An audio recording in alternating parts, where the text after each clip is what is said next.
कह न सकी कहवा ये साधु, जहाँ बैठल बड़े दास कबीर, काल नहीं के तहवा ये साधु। ये सब काल का देश है।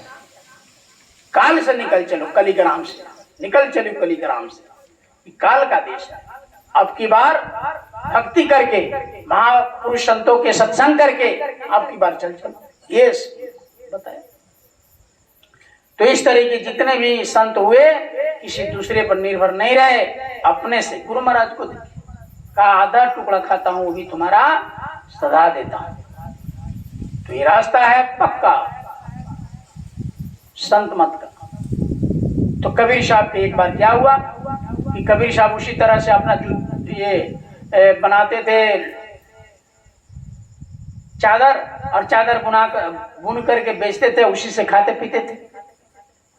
चादर बिका, पैसा हुआ तो आटा दाल खरीदाया और ले आकर के बनाकर खाए। आज जिस दिन नहीं बिका तो चूल्हा उपास पड़ गया। तो एक दिन क्या हुआ कि उसी तरह कपड़ा जो चादर लेकर गए नहीं बिका।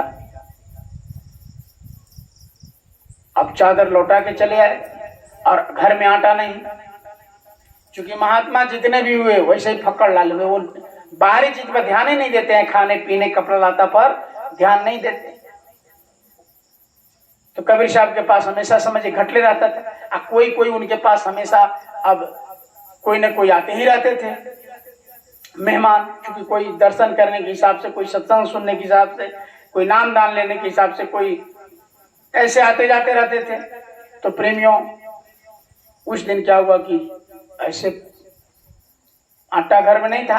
अब देखिए कैसे कैसे महात्मा किस हद तक जाकर के जीवों को पकड़ लेते हैं।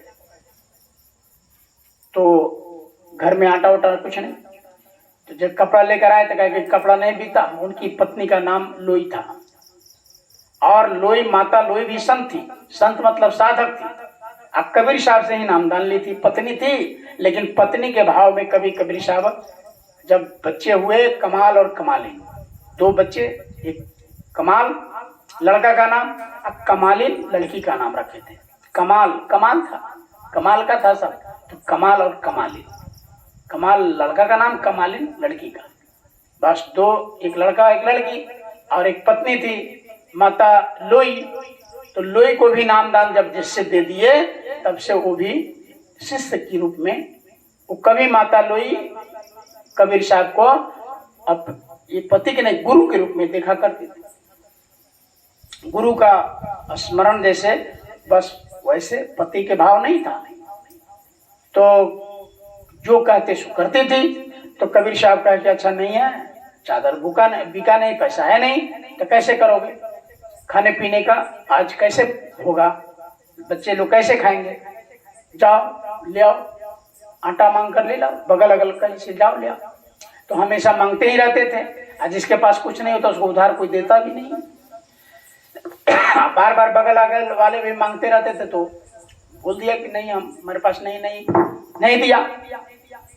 तो कहा कि नहीं, अगल बगल वाले के पास किसी के पास नहीं है, नहीं दिया। लोगों ने कहा कि चले जाओ दुकानदार से ले आओ। अब देखिए दुकानदार के पास चली गई। अब दुकानदार के पास कहे कि अब उसके पास से बहुत कभी कभी उधार लाते थे लोग। तो दुकानदार भी हटिया दिया। तो माता लोई ने दोबारा अपने शब्द को रखा कि नहीं, दे दीजिए, पैसा बाद में मिल जाए। तो देखिए उन्होंने नियत खराब कर लिया। दुकानदार ने ये कह दिया कि तुमको मेरे यहाँ एक रात गुजारना पड़ेगा, आटा के फ्री ले जाओ। लेकिन एक गलत बात सुन करके माता लोई ने उसका कुछ जवाब नहीं दिया, चुप रह गई। अब दुकानदार ने चुप रह गई तो इसका मतलब वो समझ लिया कि स्वीकार कर लिया, आटा दे दिया। आटा दे दिया तो आटा लेकर माता आई घर पे, अपना बनाई नहीं खाई हुई। जब खा पी करके कुछ मेहमान लोग उस दिन आ गए थे संजोग से। अब मेहमान आए थे तो कैसे बिना आटा का कैसे काम चलेगा, ऐसे अपने लोग रहता तो चल जाता। संजोग से उस दिन मेहमान था इसलिए लाना जरूरी था। अब मेहमान को ले आई, बना के खिलाई पिलाई। जब मेहमान लोग खा पी के सो गए तब कबीर साहब को माता लोई ने कहा दुकानदार की बात कि देखिए वो गलत बात बोला। क्या बोला? कहा कि आटे उधार तो नहीं देंगे, लेकिन हमने कहा कि मेरे यहाँ मेहमान आए हैं, दे दीजिए, पैसा बाद में मिल जाएगा। चादर आज नहीं बुका अगले बाजार में कल बिक जाएगा, मिल जाएगा। तो उन्होंने कह दिया कि आटे के बदले में मेरे एक रात गुजारना पड़ेगा। तो कहा कि कौन सी बात है, कोई बात नहीं है। तो तुमने क्या कहा? कहा कि मैंने कुछ नहीं बोला। तो आटा दे दिया, हम लेकर आ गए, लेकिन ऐसा क्यों बोला? कबीर साहब कहा ठीक है, जब बोला है तो चल जाओ। तो कल मेहमान लोग चले गए, खा पी कर जो आए थे चले गए। अब चले गए तो कबीर साहब शाम को जब हुआ तो कहा कि जाओ। तो बारिश हो रहा था, समय बुदाबुदी हो रहा था, दिन भर बारिश, अब बुदाबुदी। अब कबीर साहब ने कहा किया कि जो बिका नहीं था कंबल सीते थे, बुनते थे, वही कंबल माता लोई को उड़ा दी और कंधे पर बैठा लिए और लेकर चल दिए उस दुकानदार के पास। जाकर कबीर साहब ने जैसे उसका घर था उसके बरामदे पर उसको उतार दी माता लोई को कि जाओ मिल लो, मिल के आओ। और वो अपने इकट्ठे होकर उस बरामदे में रुक गए। अब जब आदेश था, गुरु मानती थी, अब जो कैसो करती थी चुपचाप, तो चली गई। जब दुकानदार देखा बड़ा खुश हुआ, अरे मैंने बोला सचमुच में आ गई, बड़ा खुश हुआ।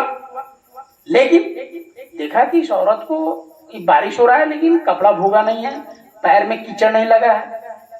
तो गौर की,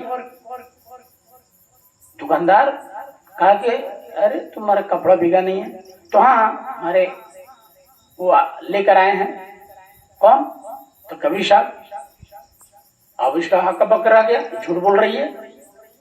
कौन पति इस तरह से ले आएगा अपने से, मजाक कर रही है ऐसे। उन्होंने समझ करके कहा रे नहीं विश्वास है जाकर देखो। तो गया तो कबीर साहब खड़े थे। अब इसको हक्का बक्का आकर के माता लोई के पैरों पर गिर गए। तुरंत दिमाग उसका भूत जो सवार था वो तुरंत दिमाग से निकल गया सारी गलत बात और पैरों पर गिर गए। कहा कि हमारे गलती को माफ कर दो।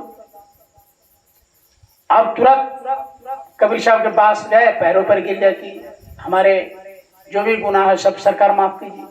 आप इतना ऊंचा सोच रखने वाले, मैं इतना घटिया सोच रखने वाले, तो दया कर दो। पैरों पर गिर गए। कबीर साहब कहे कि इंसान इसी को कहते हैं कि जो गलती करते हैं, लेकिन जो गलती करके नहीं समझे, कहा कि उसको हैवान कहते हैं। एक बार गलती करके ना समझे, दूसरे बार भी गलती करे ना समझे, तो हैवान के बाप शैतान कहते हैं। तो अगर तुम इंसान हो और तुम्हारे अंदर गलती वाली बात आ गई थी, तो मैं तो इसीलिए आया कि तुम्हारा कल्याण हो जाए। मैं तो जाना कि तुम्हारा दिमाग खराब है, तभी तो ऐसा बोला। तो मैं समझ गया कि तुम्हारा दिमाग को ठीक करना होगा, इसलिए मैं आ गया। अब वो भी पैरों पर गिर गया। कुछ दिन के बाद कबीर साहब के भक्त हो गए।